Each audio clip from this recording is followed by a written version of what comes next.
Thank you very much. Thank you.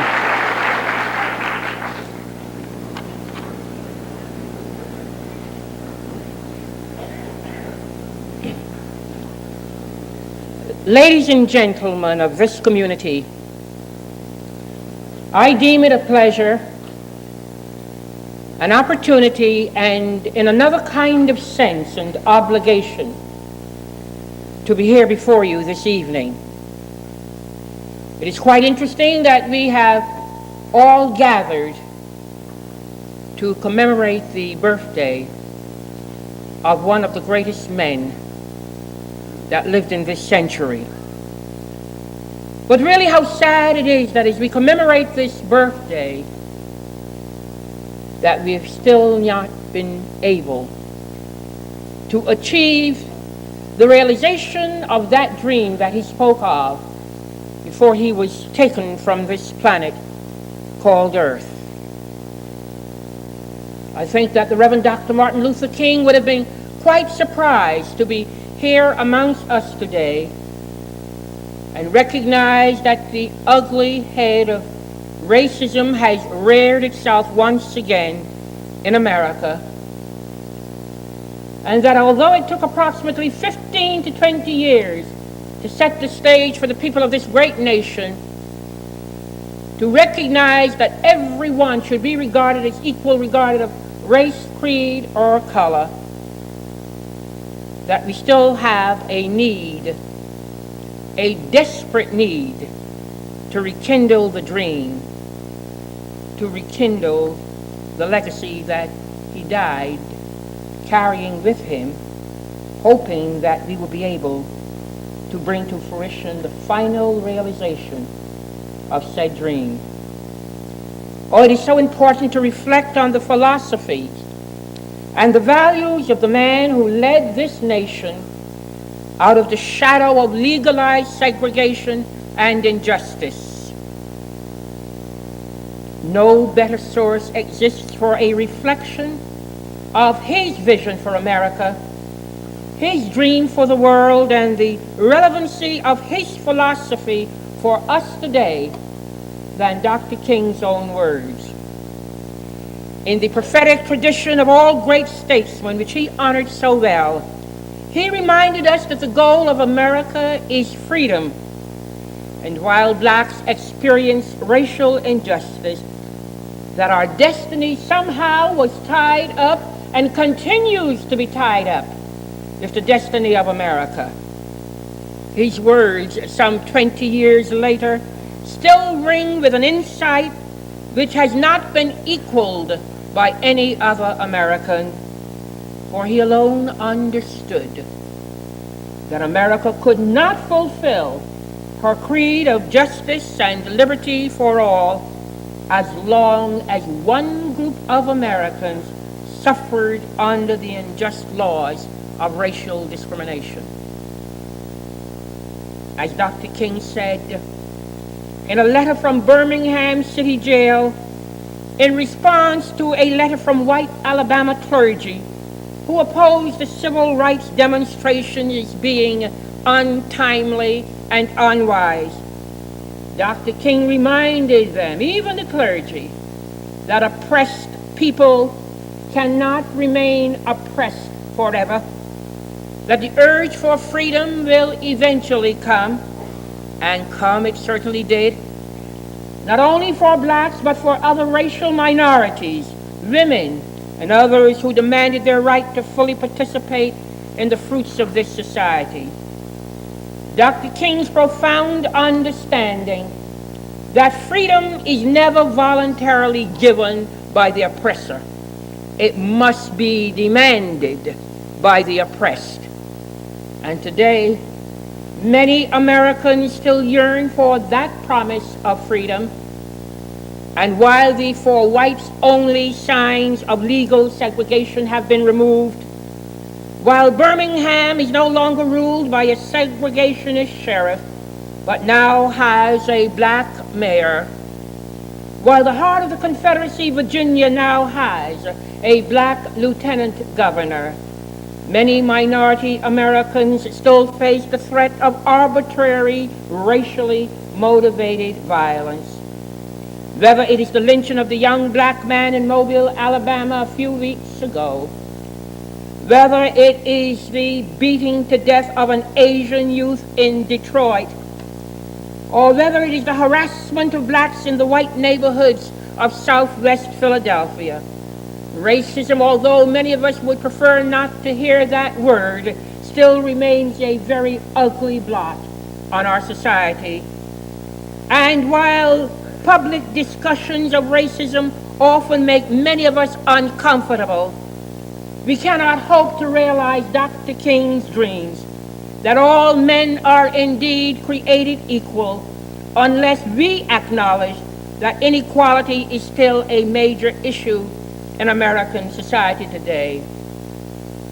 It is quite fitting that we should gather together and commemorate his birthday because of what he did for America, not only for Black America, but for all Americans. But it certainly is not enough to have these kinds of ceremonies year after year and enunciate in beautiful rhetoric, I have a dream, or we believe in the equality of opportunity for people, or all of the high-sounding beautiful words, all of the symbols which somehow carry us off into flights of fancy, without being able to have the 4 C's: commitment, courage, concern, and compassion, to make sure that the dream would be realized.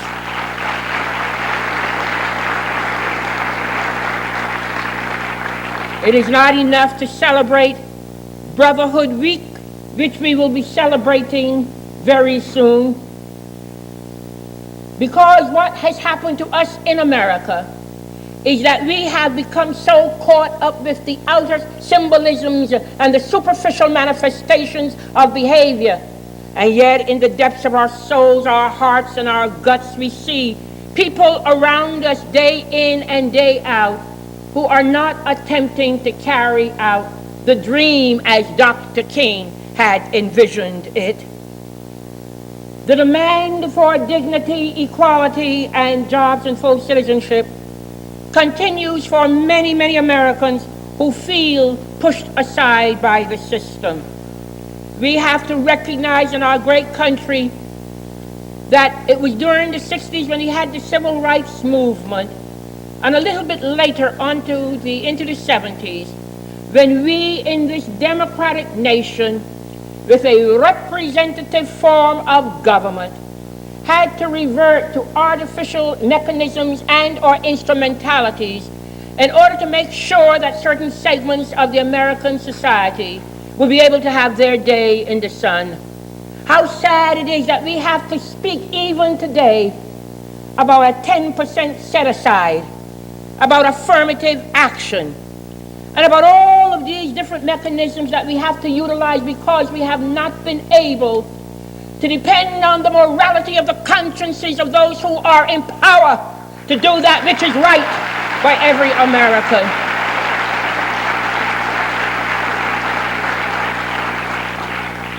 Dr. King was attempting constantly to prick our consciences to do that which is right. Many persons have become so upset over the fact that you have to use the concept of affirmative action. And they say, why do we have to have affirmative action? That we are now beginning to move people into areas for which they are not really truly qualified. Why do we have to have a 10% set aside? What do you mean by a 10% set aside? A 10% set aside usually means that white males get the other 90% and 10% is used for all of the other segments in American society.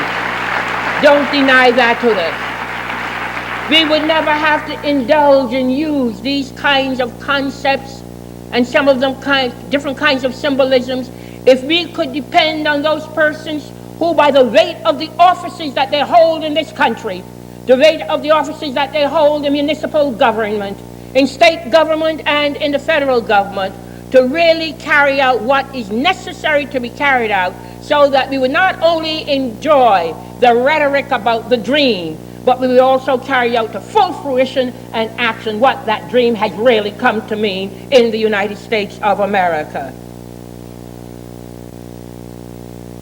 Many, many Americans who are still being pushed aside by the system have become today a disproportionate percentage of America's underclass, the structurally unemployed and the homeless.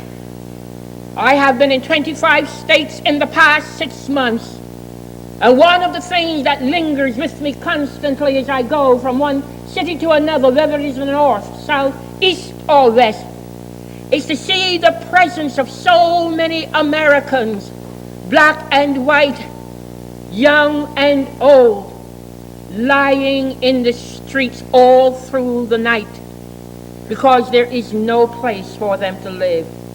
In fact, we now have developed in our society a new class, a real new class which is beginning to burgeon at the seams, and that is the working poor.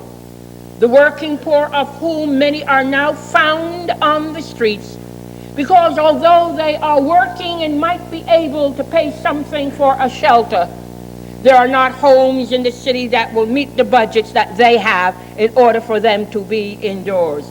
America, the richest country on the face of this planet called Earth.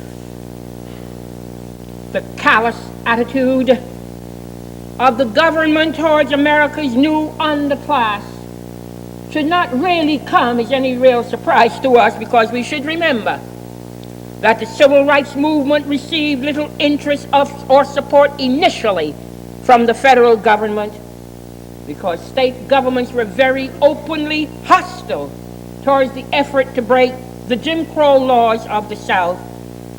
It was only the strong, persistent, determined action by Dr. King that government policies became supportive of civil rights goals. I think a bit of history will serve us at this point.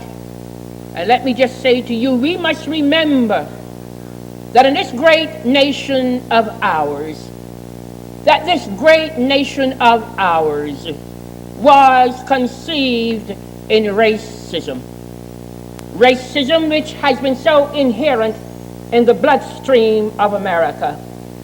Ever since the inception of this great republic, when the United States Constitution was ratified, when it was written, because we've just celebrated the 200th anniversary of this great basic document of the land, we must remember that even as this great basic document was being put together, that many of the gentlemen who participated in this document, many of these gentlemen who talked about the rights of the freedom of liberty and equality and justice for all, that they themselves were great slaveholders, Sam Adams and John Adams and George Washington, and yet they wrote about freedom and justice for all. But black people, black citizens, black people were not a part of that document, because at that very time we were only considered as 3/5 of a person for the purposes of representation in the United States House of Representatives. And when 100 black men from the northeastern part of this country had become involved in the war for independence, they dared to believe that as they joined up with the colonists, that they too would be able to realize in some way liberty and justice for themselves if they fought with the white colonists in order to throw off the yoke of Great Britain. But they were only to find that one oppressor was supplanted by another oppressor, and that it wasn't until the days of the Civil War, the passage of the 13th, 14th, and 15th Amendment in the middle of the 19th century, that black Americans came to be considered as 5/5 of a person for the first time in the history of this great democracy, when the 13th, 14th, and 15th Amendments were passed, giving them full citizenship and the right to vote.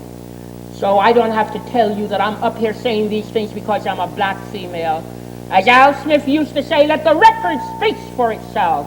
And the record clearly indicates that from the inception of America, blacks have never really been considered on the same plane as so many other persons who came to this country seeking their freedom, running across the Atlantic Ocean in a sense, fleeing from economic, political, or religious persecution in their own lands, hardly able to speak the English language, but they heard of a place called America, the land of the free and the home of the brave.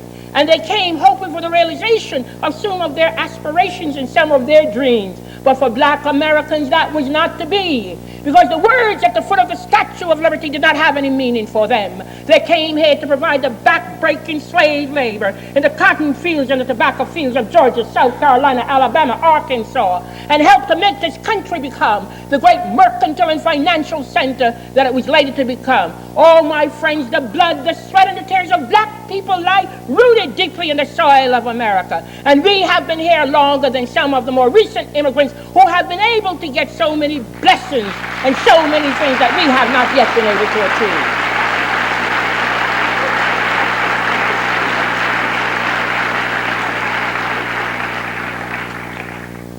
And when people have the audacity, the nerve to say to us, what is it that you people want now? What do you mean? What is it that you people want now?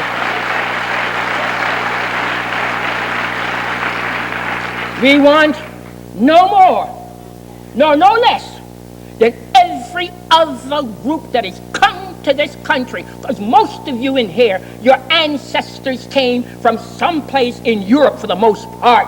And they came here because they were seeking a betterment for their lives. And black people wanted the same thing, but they didn't even come here. They were snatched up and brought here on the slave ships. They were dragged into this country because it was necessary. It was so necessary to have persons who could withstand the rays of the sun as they work from morn up to morn down, pulling the cotton out of the soil. How dare you ask us, what is it that you people want now?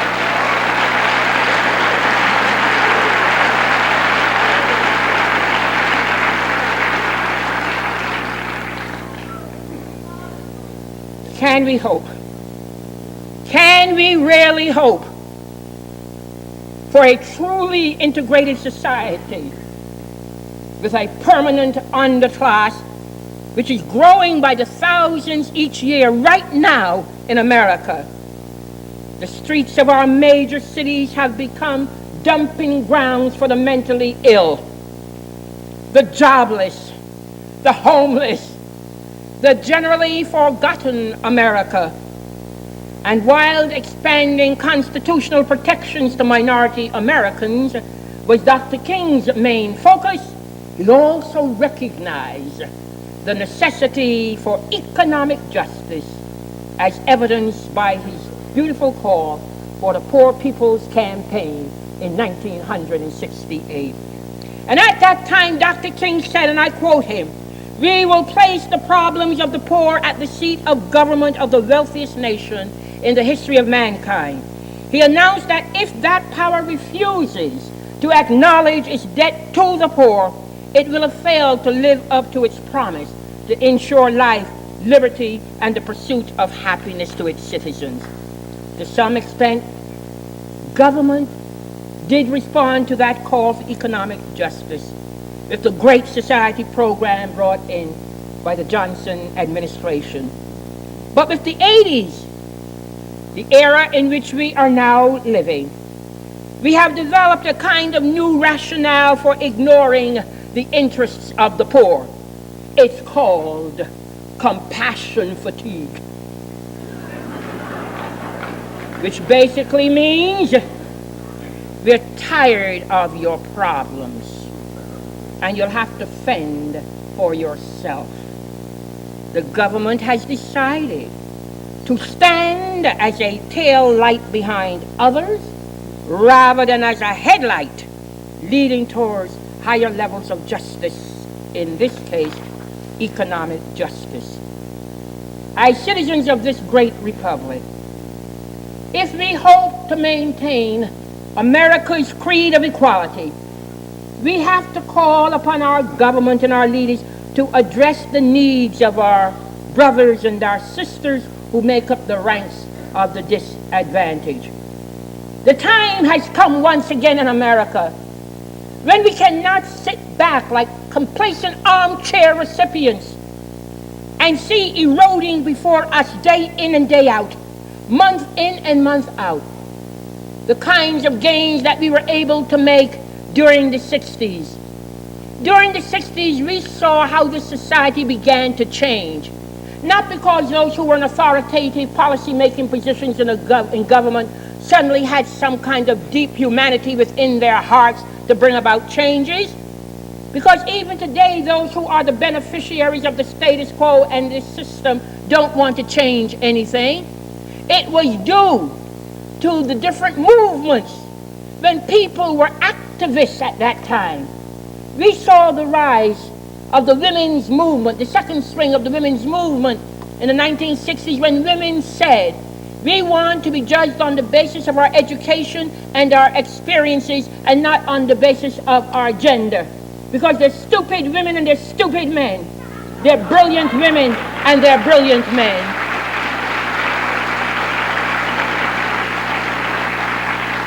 And what we certainly need is the utilization of the genus Homo sapiens, of whom some are men and some are women.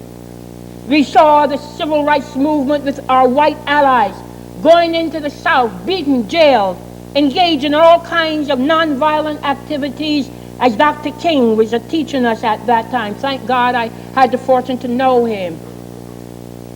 We saw that we got changes because as a result of his leading the Great March on Washington, we saw the Civil Rights Act and the Voting Rights Act that were passed. They didn't pass because of the humanity of people who were in government.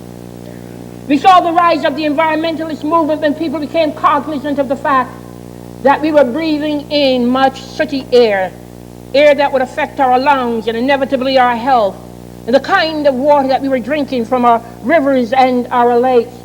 We saw when the young people of this country, together with many of the peace groups of this country, came to Washington, D.C. and said to those of us who were in the House of Representatives and the United States Senate, enough is enough. We must bring an end to the Vietnam War because we have already lost 55,000 of the cream in the crop. Why am I repeating all of this to you? I am repeating all of this to you because back in the 60s, Americans, conservative, progressive, moderate, poor, old, young, Americans were moving beyond self. They were all becoming involved in some kind of movement which would inevitably lead to the bottom line. And what was that bottom line? That bottom line was the amelioration of the human condition in some way. And change came about in America as a result of the involvement of peoples in these movements. But today, what has happened to us in America?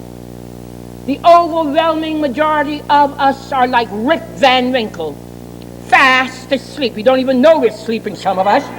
Fast asleep.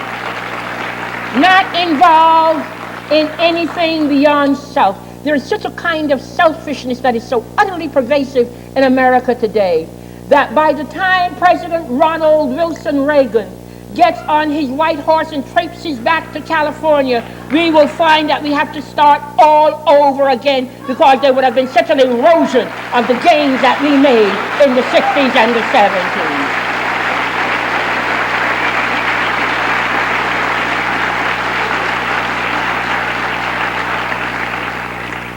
The people back in the 60s and the early 70s paid attention to the adage, God helps those who helps themselves. As citizens of this republic, we have to speak up. We just can't sit back and be so quiet.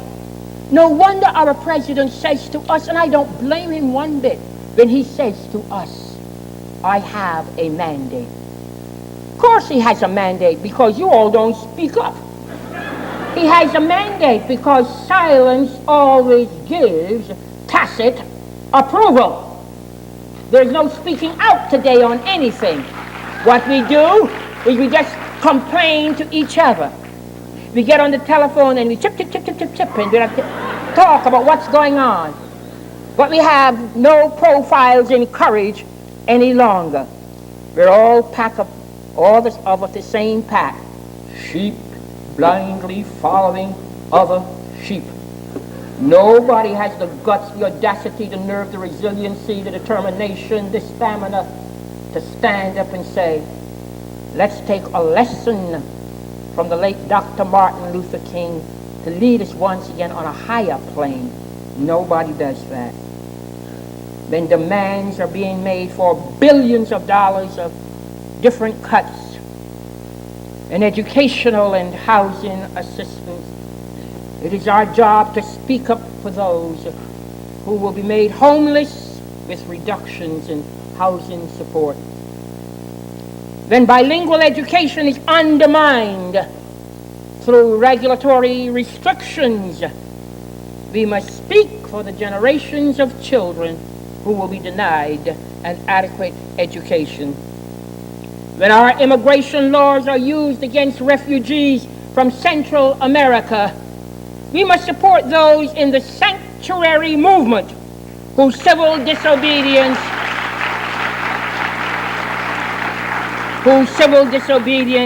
is in the finest tradition of Dr. King's opposition to unjust laws. We must always remember that in Dr. King's philosophy of civil disobedience and participation in a struggle, that he was astute enough, he was wise enough to recognize that unless we can make an opportunity to unleash the frustrations of people in a society, that violence is bound to come. How much can any one human soul or any one human body contain if year after year, month after month, day after day, they do not see the light in the tunnel? And it was through this concept of nonviolence that he provided an opportunity for people to rally together. And through civil disobedience, they were able to release the pent-up frustrations, and by coming together and unified in one voice, he was able to take us to a higher level so that we were able to get results from the government. The bloody confrontations that are going on in South Africa, if they had had the opportunity in some way to be able to unleash the frustrations, to have some kind of participation, we would not see them being caught up in a kind of bitter, bloody war that's going to leave practically half of South Africa dead when it finally comes to the end. And when American business investments continue to support the South African government's apartheid policies, we must be willing to boycott the products of the corporations, even if it means an economic sacrifice for us. We have no time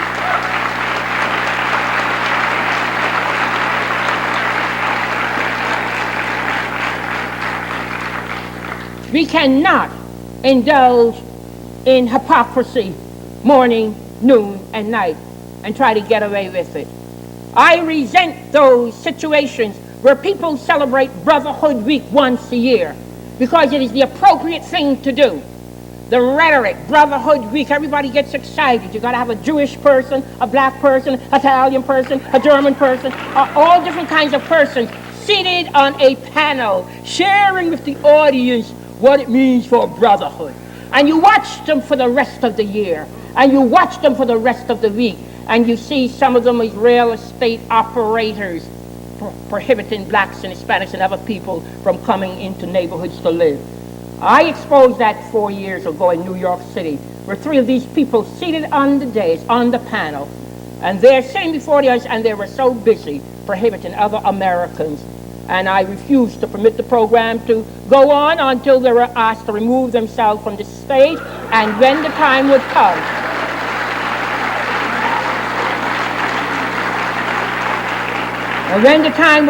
that they could get over their hypocrisy, we would welcome them back. You see, there are too many people in America that get away with just rhetoric. But watch them. Just watch what they're doing and how they're acting when Brotherhood Week passes.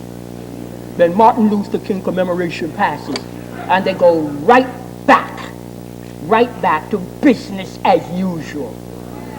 And I think it's very, very important for us to expose them and to keep fighting, keep plugging, keep struggling, because you must always remember what the great abolitionist Frederick Douglass said, and it is so true today. In fact, it's truer than ever. Power concedes nothing. It never has, and it never will without a struggle.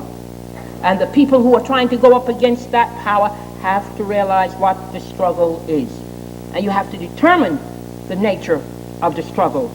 Sick and tired of traveling around this country, speaking and talking with people who greet me so nicely and tell me, oh, you're a fighter, you're this and that. And then I go and I look up their record, and I get on my knees and I pray that night before I go to bed.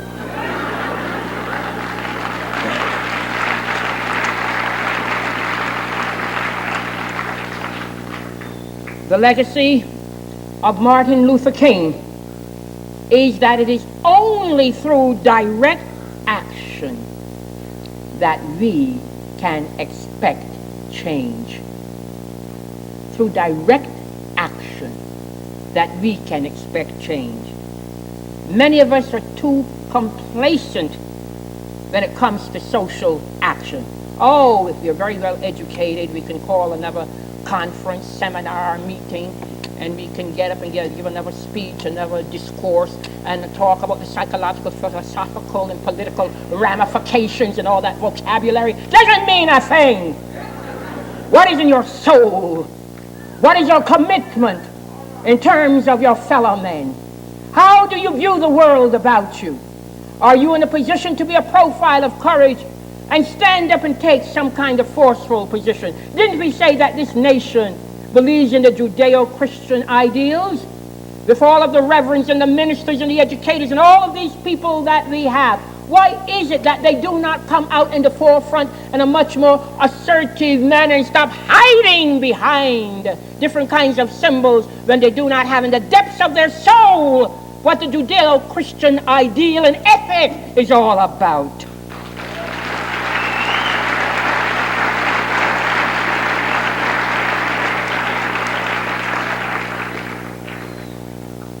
The poor will not go away because we wish it.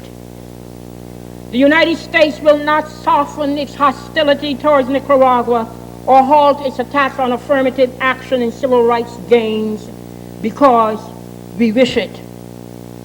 By sitting on the sidelines just hoping that your own individual front doorstep will not be tapped.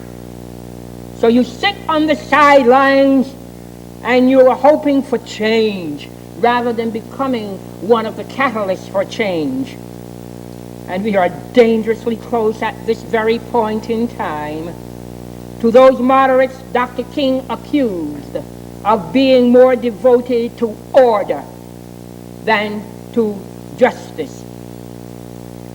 If we want this nation to be the best that it can be, then we can ill afford to be uninvolved in social change. King's words remind us that shallow understanding from people of goodwill is so much more frustrating than absolute misunderstanding from people of ill will. It is not enough to understand the problems of our fellow Americans. We must take action to ameliorate their human condition. And you must remember that when you take action, that when you're out in the forefront for change, that so often you're going to be called everything but a child of God. So often you're going to be snickered at, laughed at. I know, I went through this for 20-something years in this country.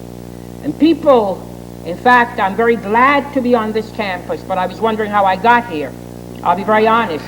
Because you see, people don't usually, people who are in the power structure, don't usually like a person like a Shirley Chisholm around. You see.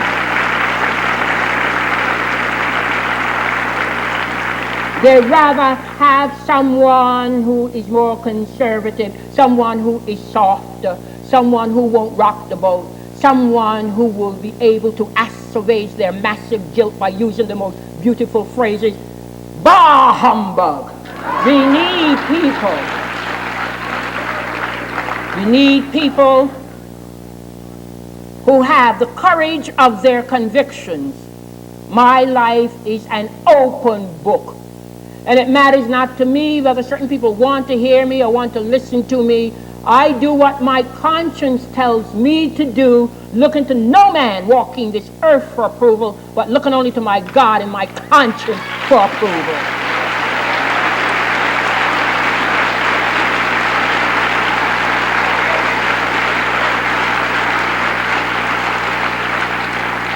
As Americans, then, if we are to live the dream of Dr. King's legacy, let us not make the mistake of just waiting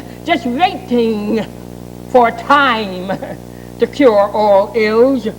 Because actually, as Dr. King used to always say, time is neutral. It can be used either destructively or constructively. And evidence indicates that people of ill will have used time much more effectively than people of goodwill. If you have doubts about King's analysis on this point, just think about the success of the moral majority and other conservatives in turning back the clock of so many of the freedoms that we fought for during the past 20 years. Injustice, Dr. King, do you hear me? Injustice is rolling down once again like a mighty stream, with a ferocity that no one could ever have believed would have happened in 1987, 1988. The incident of the black man being killed in Howard Beach in New York as he was trying to flee from a white mob. The incident out in the Citadel Academy where a black youth was almost frightened to death because of classmates coming in with Ku Klux Klan sheets. The incident of 3 families in Pittsburgh, Pennsylvania the other night, getting up in the middle of the night and running from their houses because it seems as though 3 simultaneous fires were lit and the houses were going up in flames from the back of the house because their bedrooms were all in the front. Oh, Dr. King, there's yet so much to do. And yet we are going to have to try to salvage that vision of an integrated, free America. We can't sit back waiting for change. We ourselves must become change agents, and each of us can contribute to that. Who would have imagined that a Maine schoolgirl would be a catalyst for peace between the world's superpowers? Did Midwest farmers expect that a young woman attorney from urban America, my good friend Gertrude, who would succeed in obtaining a court injunction against Farmers Home Administration to save their farms from foreclosure, when so many other lawyers didn't want to take it? One musician's dream of We Are the World sparked a worldwide concert which raised millions of dollars to save starving Africans. The arrest of 3 black Americans during the Thanksgiving weekend of 1984 completely changed America's attitude towards South Africa's system of apartheid, when for over 1 year black and white Americans took turns picketing and boycotting, using civil disobedience, the embassy of South Africa.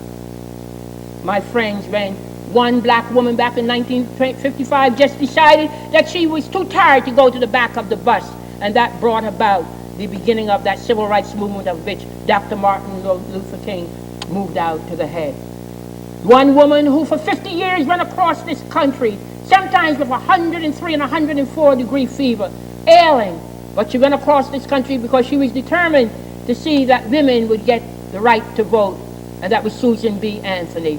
One 109-pound man with a loincloth around him, determined to make sure that his nation would become free. And the great Mahatma Gandhi brought India to independence. So don't you dare sit back in your comfortable chairs tonight and believe that you cannot have some kind of effect on change. There is a God above who will give to you the stamina, the energy, the determination, and pay no attention to the doomsday criers around you who dare to say that you can't do it. And who do you think you are? Look only to God for approval and do what you gotta do.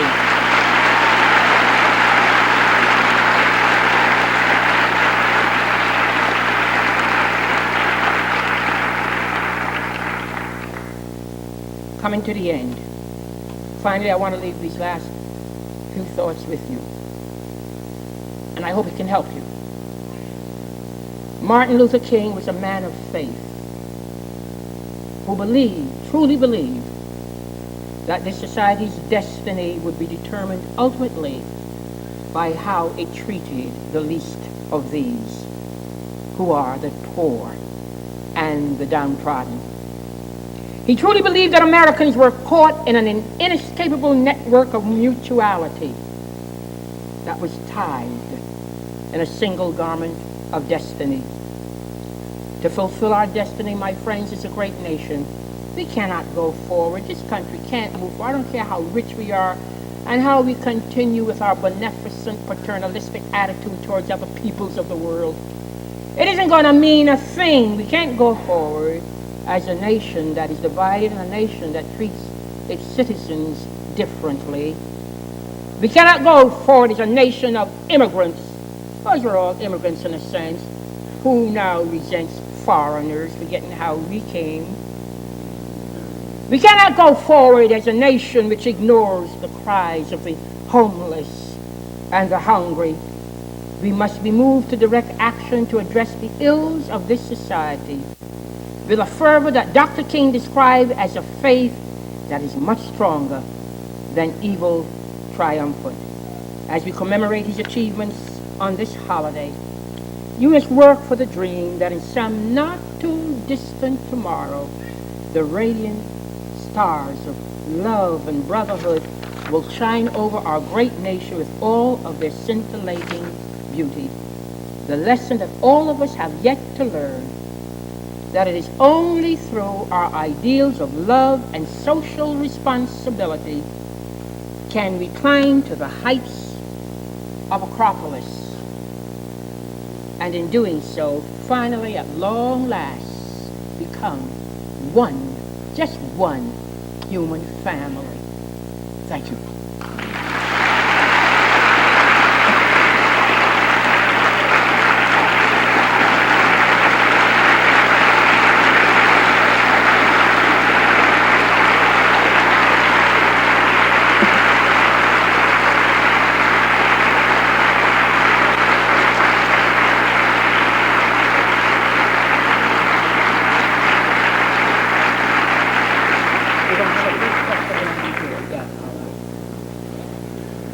At this time, we would like to entertain a few questions and answers for Ms. Chisholm, and then after that, we will continue with the rest of our program. Just about 10 minutes, because we do have a beautiful program, additional program. You may ask me any question you desire. The questions that you ask of me do not necessarily have to pertain to the remarks I just shared with you. Just raise your hand and I will call on you. Any questions on anything? Yes, so way over there by the wall. Stand up and project your voice. Thank you. No. I do not intend to run for office again. Let's put it this way. I regard myself now as an elder stateswoman.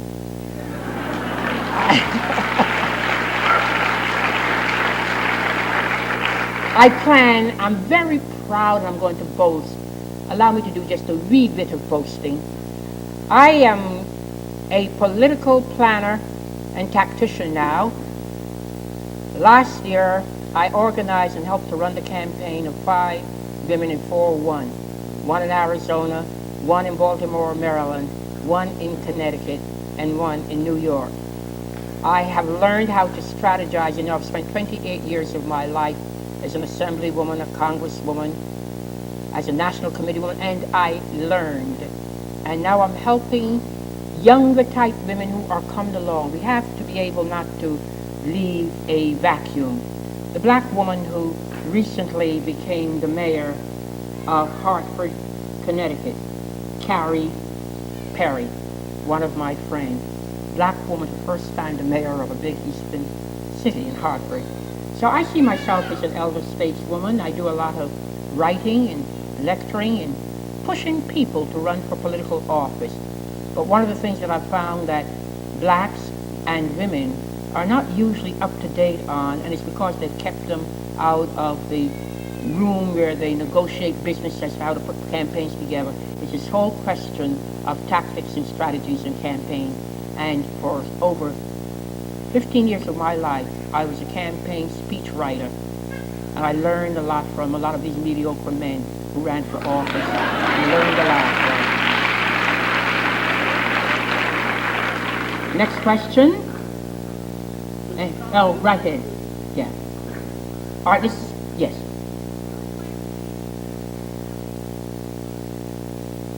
I would like to see a person get the Democratic nomination who really, I'm not interested, it's the strange thing about me at this stage of my life.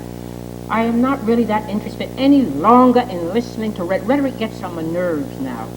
Because you see, every 4 years, they go out on the campaign trail and they talk about what they're going to do and how they're going to do it. And they say the things that they want people to accept. And if they're in certain parts of the country, they don't say the same things. That's a lot of baloney. That's hypocrisy. I want a person to become the president of this country who, on the basis of past patterns of social and political behavior, has shown that he or she has a commitment to people. I take a look at Jesse Jackson, I take a look at Paul Simon, and I take a look at the caucus. The others, as far as I am concerned, they can take a nice walk. But I take a look because I know what they have done even before they've gotten into politics and become involved in politics. They may not be as popular because Americans are carried away by superficial manifestations of behavior. You see, they don't do homework, They, find out who's cute and who's this one, But I am interested in a person. I have a feeling that one of those three persons might emerge as the nominee. I really do, because I've been traveling, I've been talking to different groups, and I get a certain feeling.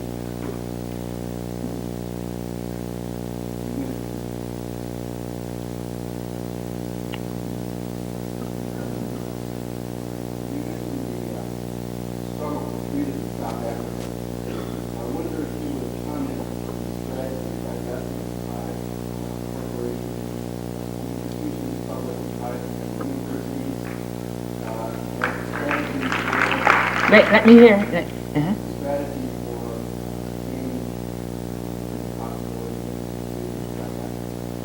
All right, let me say this. Many persons have said over and over again, well, you cannot use the strategy of divestment because of the economic difficulties that it will cause the blacks. There's no question, as Bishop Tutu has said, that there will be some difficulties. Whoever told us that freedom was free? Whoever told us that you will not have to make certain kinds of sacrifices in order to get freedom because those who are supposed to control the freedom in their countries won't permit you to have it?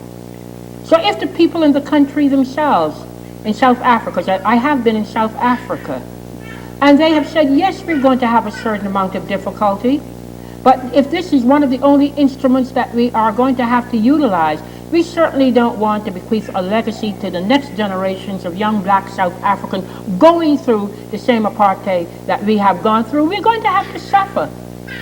Black people in America suffered before they got their freedom. You don't get freedom by sitting back and hoping that somebody's going to give it to you. You have to seize it. You have to move. And it is true that one of the things that could help to bring South Africa down is the policy, or the economic policy of this government in terms of the multitudinous, multinational, monopolistic corporations in this country who are more interested in greed than the need of people to be free, to be investing their monies in these corporations because they're getting something in return. And it's so often I go to many of these discussions and I listen to the debates, and they're so high and holy it makes me sick, because they never speak about what is happening to the individuals and what they can do. If this country would take a forceful position like some of the European countries have in the United Nations, where I've attended the debates, we would find that South Africa would have come down already. There's no question about it. Depends on America. I remember going to the United Nations debate when, what's her name, Kirkpatrick. She was the ambassador, and every country would get up and debating and whatever. And as soon as they'd come to a vote of some sort, she'd be tipping out of the room. I mean, get out of this hypocrisy. I'm sick and tired of it in my beloved country. And don't tell me that I'm not an American, either I'm unpatriotic. A lot of conservatives say, well, we think you're unpatriotic. I said, that's your problem if you think I'm unpatriotic. I was told a long time ago that if you have deep feelings for anything and you see the iniquities and the grievances, that you've got to speak out and not push it onto some proverbial rug. But these people go around mouthing their beautiful rhetoric because they're well educated, as you know, and they don't take into account what's happening to people. No, South Africa would have gone on a long time ago if the business community in America and the political leadership in America had taken a much more assertive stand.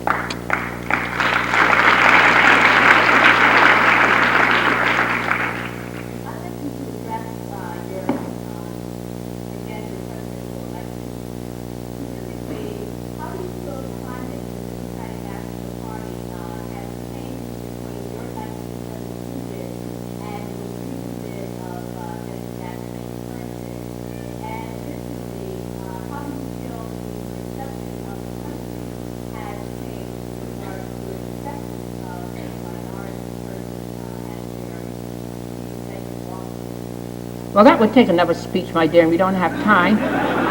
But all I would say, I just want to make 3 comments. The fact of the matter is, it would be most difficult for this country at this point in time to back a black man for president, no matter how brilliant, how articulate, how knowledgeable, no matter if he can stand on his head, if he's 2 feet straight up in the air. It'd be very difficult because of the inherent racism in the bloodstream of this country. Let's face it. Jesse Jackson is one of the best persons out there in your heart. You know I'm right. Now, secondly, the fact of the matter is that even if they don't want to acknowledge Jesse is really one of the top persons who's running on the Democratic ticket, the fact of the matter is that God is so making it that you're going to have to deal with it. Because, you see, on Super Tuesday, it is my prediction, I'm going to see if I'm right, because as you can see, I love politics and I do a lot of homework. It is my prediction that Jesse Jackson is going to emerge as number 1 or number 2 in Super Tuesday. If Jesse Jackson emerges as number 1 or number 2, it gives him momentum. That momentum carries him all the way through to the end of June as the other states have their caucuses and their primaries. Jesse Jackson had 530-something delegates 4 years ago. He will probably end up with 600 to 700 delegates. Now, if he ends up with that kind of number going to the convention, any white man who is vice president or president certainly would not be able to get the nomination without input from Jesse Jackson's collective 600 or better delegates. And that, in a sense, is good because it means that they're going to have to reckon with us from now on. Can't take us for granted any longer because they're smart enough to recognize that most of them now are being clustered. There aren't any that have come out of the heap yet. It's the star, it's leading. So they're clustered. So if they go to that convention, you're going to find that there's going to be negotiations that will have to go on, etc., etc. And that's why a lot of them are handling Jesse Jackson rather nicely, because they may need what he has to be president. That's all. And so therefore, there's a possibility that Jesse Jackson will emerge as one of the chief power brokers, if not the chief power broker, at the Democratic Convention. But I'm saying might, because things change from day to day and from month to month. All right, and ask me a very short question. I won't make my answer so lengthy because we have to continue the program. Yeah.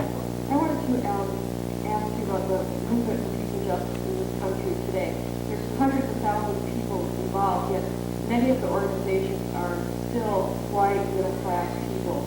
I wanted to know if you have ideas on this. No, I don't have ideas how you can change that yet, because first of all, if you want to have movements for peace and justice in this country, you have to, first of all, deal with the issues that concern the minority communities. The minority communities want peace and justice too, but they want peace and justice in terms of their own day-to-day lives in the communities where there's an inequality in the criminal justice system, where they can't have the opportunity to get jobs. They're concerned with living, worrying about food, shelter, and clothing. God knows they want peace and justice too, but food, shelter, and clothing right now is their priorities.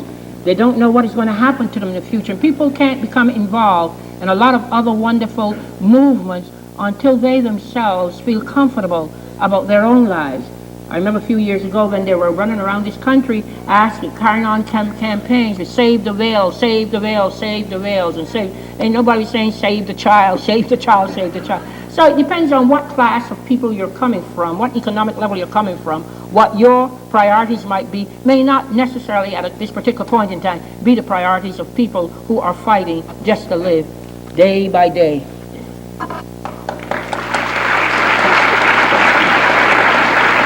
Ms. Chisholm will be around after the program for those of you who didn't get a chance, excuse me, to ask your question. Thank you.